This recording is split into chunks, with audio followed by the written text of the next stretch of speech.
Hi everyone, and welcome to Insights by Johnita Francis. I am, of course, Johnita Francis, and thank you very much for tuning in for another exciting week as I start the lineup for Wednesday night right here on A1R Psychic Radio.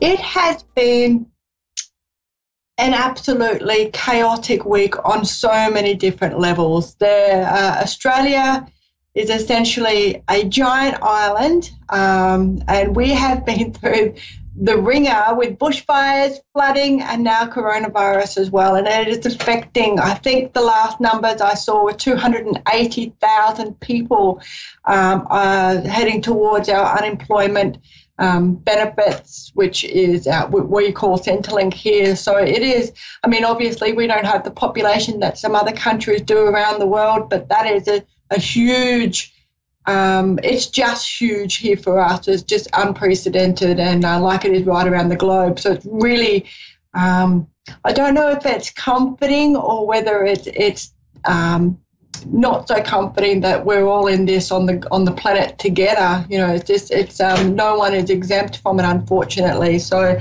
a very interesting times ahead. So what I wanted to talk about today is empathy or empathic people versus clear empathy. And I was talking to somebody recently about this because with the current events and coronavirus and everything that is going on, I mean, this coronavirus is the thing that's most front of mind, but there's so many other topics and discussions and other things that are going on as well that just simply don't make a lot of sense at the moment. So, and I was talking about this to a couple of ladies, and one of them said, I'm empathic and I'm struggling. I get caught up. I feel physically sick. Everything's on top of me. I'm so overwhelmed right now with the world.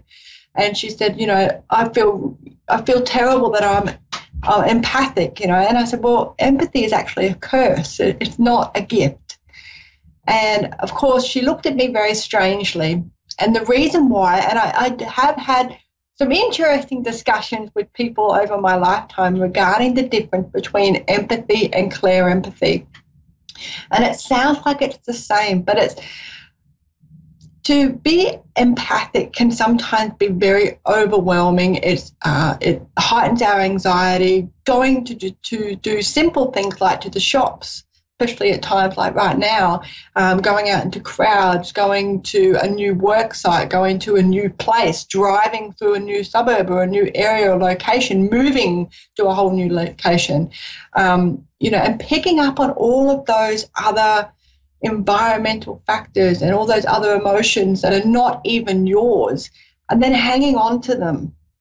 And it sounds like, you know, oh, I'm empathic. It sounds like a really sweet thing to have, but there's a huge difference. And I think that a lot of people are getting quite confused about what empathy is, what clear empathy is, and what is compassion. And a lot of people can have compassion without having to be on that journey with that person. And that idealistically is the perfect scenario.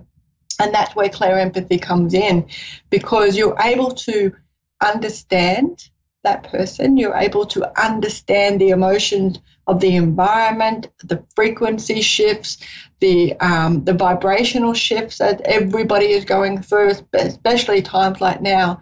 And you're able to identify what is actually legitimately yours and what is not. And clear empathy is a gift, unlike empathy. Empathy is a bloody curse, let me tell you. It is a curse. And I know that a lot of people love saying that I'm empathic, I have a lot of empathy. But they're also the same sorts of people that get really upset and tired and fatigued and frustrated with other situations. They're also coined the rescuers of the world, because a lot of people that term themselves as being empathic want to rescue those others that are in that lower vibrationary point in their lives. And it makes it, the empathic person, the rescuer, has to be able to identify that some people are just on that cycle, and they don't have to be, nor do they want to be rescued. That is their journey. Let them go. You can give them some points if they ask, but you can't force them. You can't force your beliefs upon them. And at the end of the day, you certainly don't want to be taking home all of that, the trauma and the emotion and the overload. I know that when I go to fairs, I've retired a lot from fairs lately, but when I go to fairs, if I didn't have a clear empathy approach to my work, I would be bringing home all sorts of lower vibrationary situations, a lot of grief. A lot of people, you very rarely go to a reader when everything is happening perfectly in your life. You don't go for a reading because everything is crystal clear and everything is okay and you're feeling strong and empowered and you're pumped about life and there's nothing that you don't already know that's going to come in. You don't do that because you're so at ease with everything that's going on. You don't need outside influence or an outside support stream. But you do go to a reader when you're feeling very low or when your relationship is not going in the direction that you wanted it to go or that you would like it to go. Or you go to a reader when you've lost someone that you love, whether they've just ghosted you or whether they've actually technically gone over and passed over. So a lot of people come when they're in that vulnerable, traumatic or stressed state. So if I didn't have a clear empathy approach to my work, I would take all of that energy on and it would make me very sick. It would make me very fatigued. It would also render me completely useless in my job as a medium because you can't remain a professional distance. You can't help someone really if you're both so consumed by that emotion at any given time. So it's really, I've been teaching people the difference between empathy, which is a curse. It is. Surely you want to go to the shops without feeling completely overwhelmed and dead and that you need a nanny nap by the time you get home. And switching that over to clear empathy, which is saying, wow, I can sense that person is really having a rough time at the moment, or that person's, is struggling with her pregnancy, or that man is struggling with his career, or whatever it is that gift that you have allows you to tune into. But you don't have to take on that discomfort. And it doesn't mean that you're desensitized. It doesn't mean that you don't care or that you lack compassion. It's actually so much clearer. How many times have we been in that state of trauma ourselves and we've been crying or we've been angry, consumed by any emotion other than love at any given time, and we just think this is the end of the world as we know it, and this is just, I can't deal with any more, and it's system overload. And you can't think straight when you're in that mode. You can't think straight when you're under that much emotional pressure. But fast forward to a few days, a few weeks, a few months, however long it takes for you to process what's going on, and you can look back at that time and think, wow, I'm okay. I got through it. Everything in my life is perfect, whole and complete. If only I could have seen that when I was in the thick of it. And that is why clear empathy is such a gift, because you can identify that is someone else's emotion. You don't have to take it on. You don't have to be there every step of the way with feeling what's going on for them. But you can certainly keep a little bit of distance so that you can provide them with that clarity of thought that they're perhaps struggling with. So when my friends come to me, and I've got some absolutely amazing, strong women friends, but we all go through those moments where you think, oh my God, why me? And when we talk to each other about these sorts of situations, because we empathize, but we apply clear empathy, so we can understand this has happened to us. I get where you're coming from. I understand what you're saying. And, as a group, we might have a bit of a cry and release, because generally we all go through things at the same time or very close to one another. And then we get through it by supporting one another. There's always someone that's in a stronger point at that given time that will help lift you. And that's what life is all about.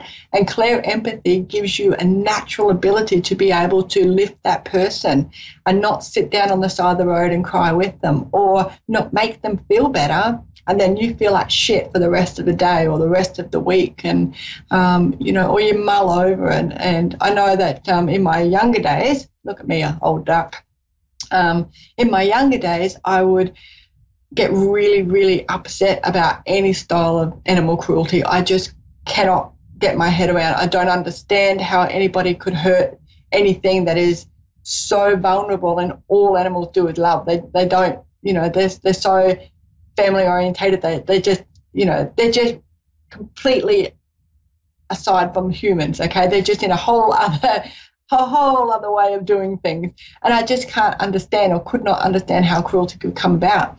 And I would actually allow that space, because I am able to feel that emotion that they're going through. Whatever was happening to them, I would be able to put myself in that spot, and I could actually physically feel what was going on.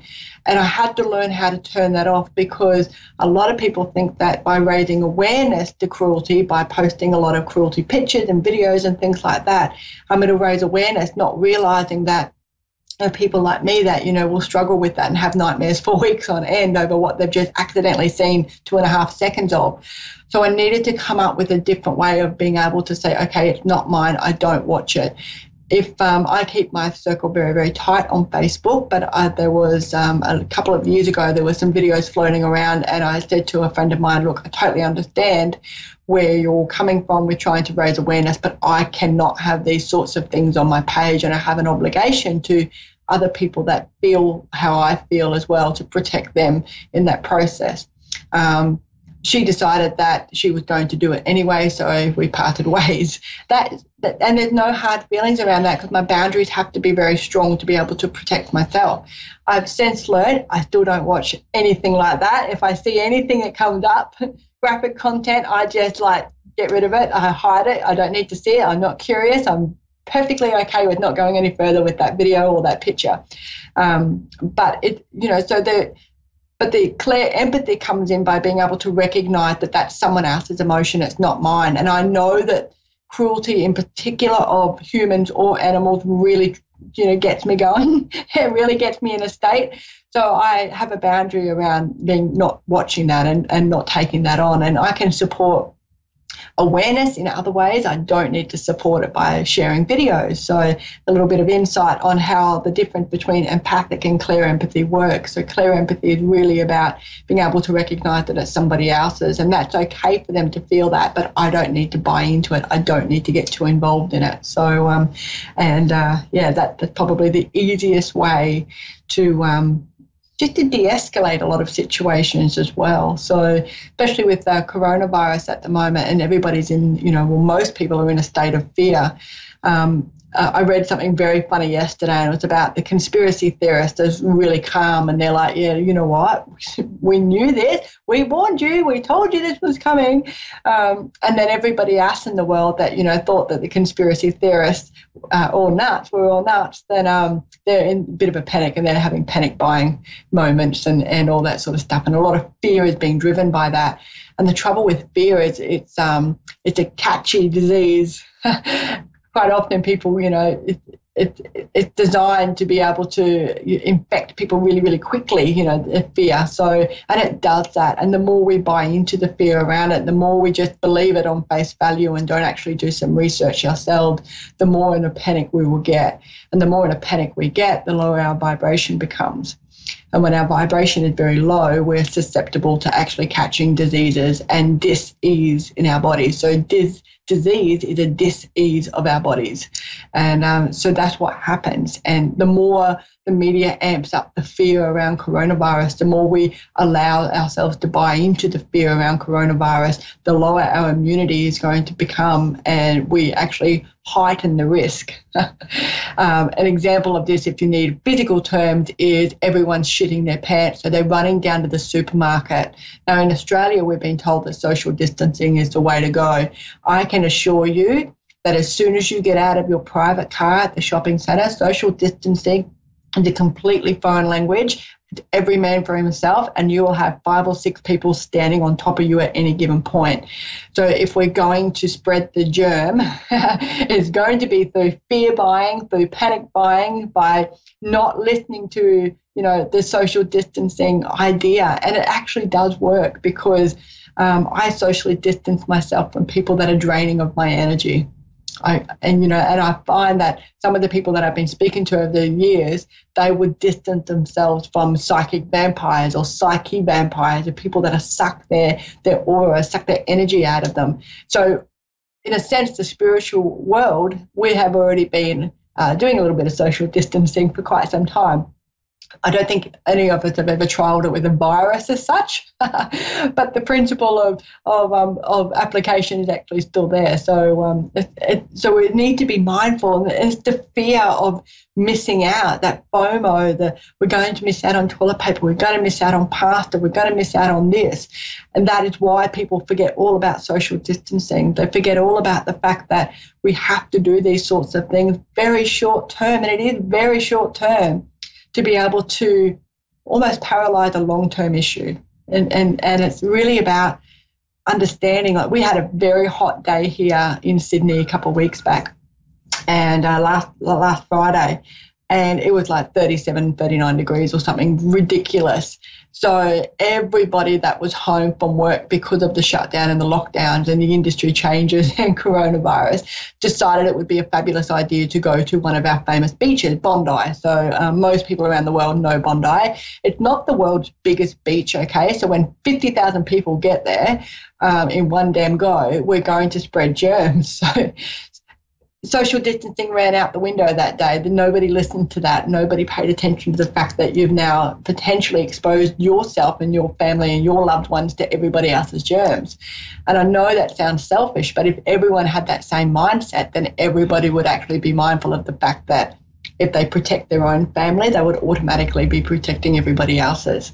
So it's really I study humans. I absolutely love them. So from a human research point of view, I suppose it's been very interesting seeing how people are practicing social distancing, how they're applying things in some areas, but then it just goes out the window when that fear takes over. It really does. And everybody just chills out, calms their farms, as we say here, and just tries to have a smarter approach to what's going on, apply some intelligent emotion around, yep, I've got to go to the shops.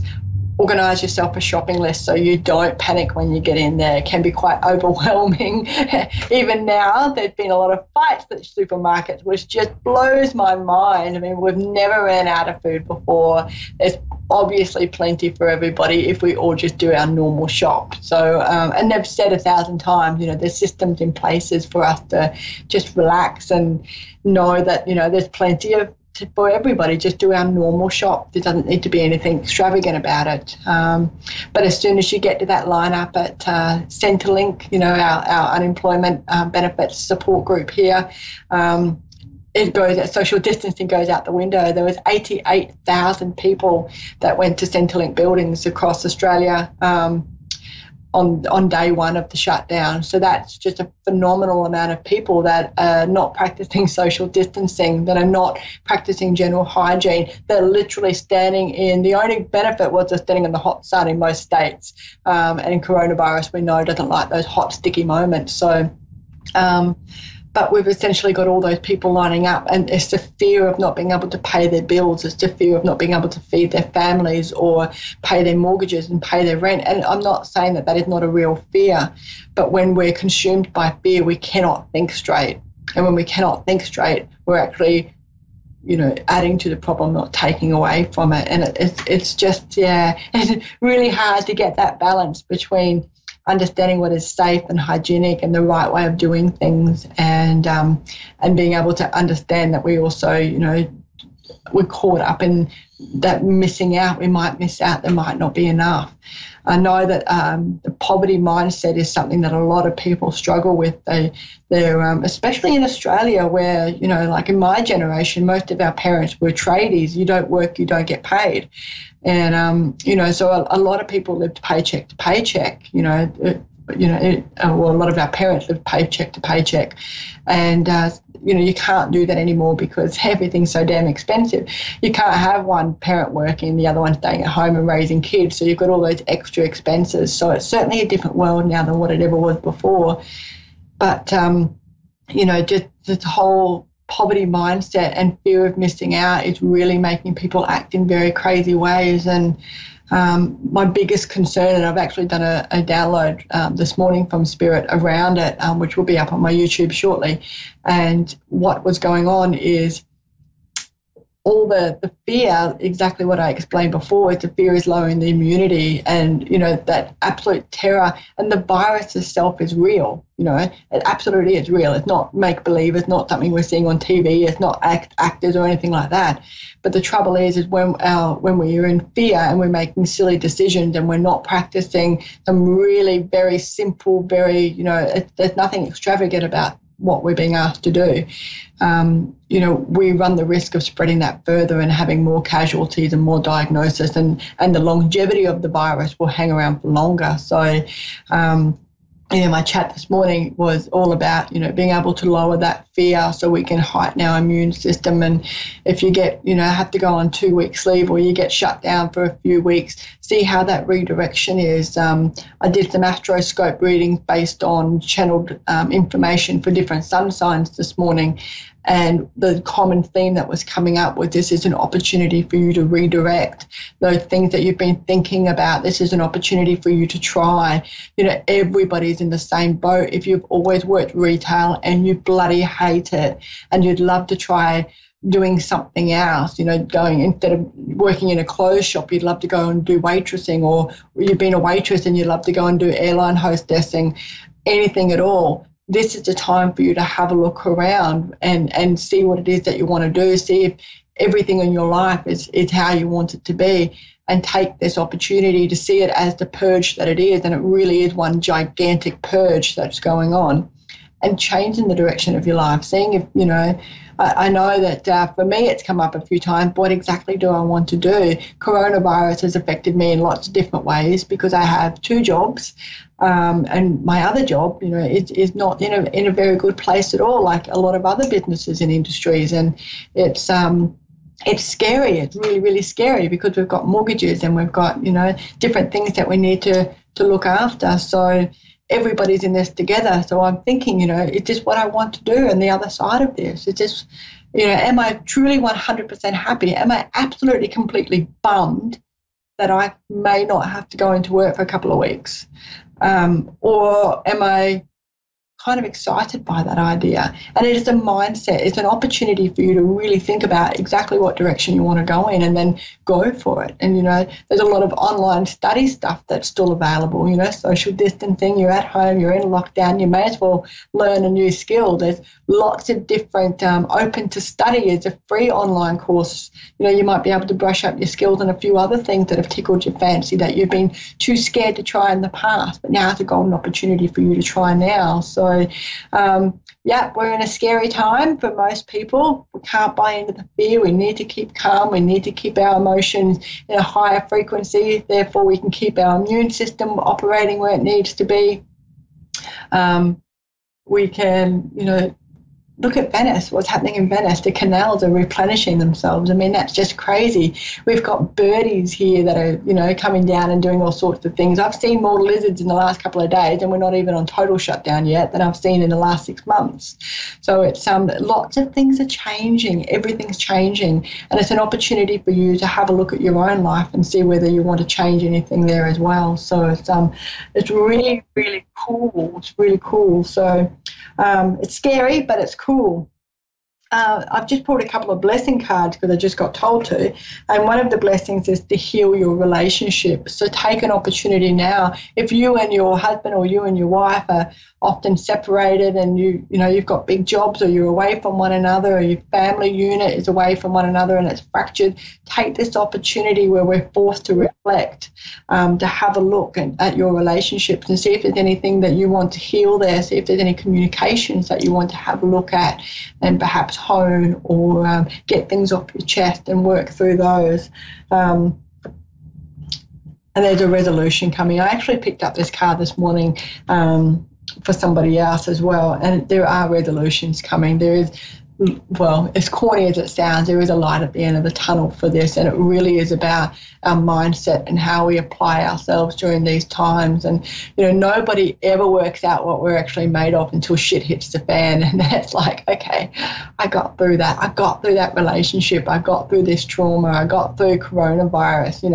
On the other side of this, one of you needs to make a T-shirt company that says, I survived coronavirus and I did it with elegance and glee, or any sort of catchphrase at all, because we are going to get out the other side of this, and you know, we just need to practice some, I'm not even going to say common sense, because sometimes it's not common sense, but we do need to practice some really, you know, good ideas around now. Be smart, be sensible, go and get your essentials. Don't let your kids run around the streets and expose them perhaps to somebody else. They might be really healthy, you might be really healthy, but you know, the person they ride their bike down the street doesn't realise that they've got it. So now's the time to really try to contain what we can, and the best way to do that is by social distancing and isolation and everything else that the World Health Organization is telling us to do. So, rightio, let's go. We've got one time for, now the ancestors are watching too, so that's really nice. So we are very well protected. We do need to relax and just let things go and bounce off us a little bit more, okay?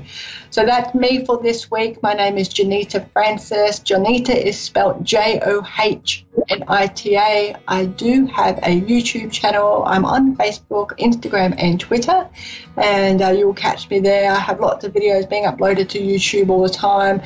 We are doing a virtual online expo this coming Sunday, which I'm super excited about. So you practice social distancing and get a reading at the same time. Moonstruck listeners actually do get discounts on their readings with me. So if you'd like a reading, now is the time to do that.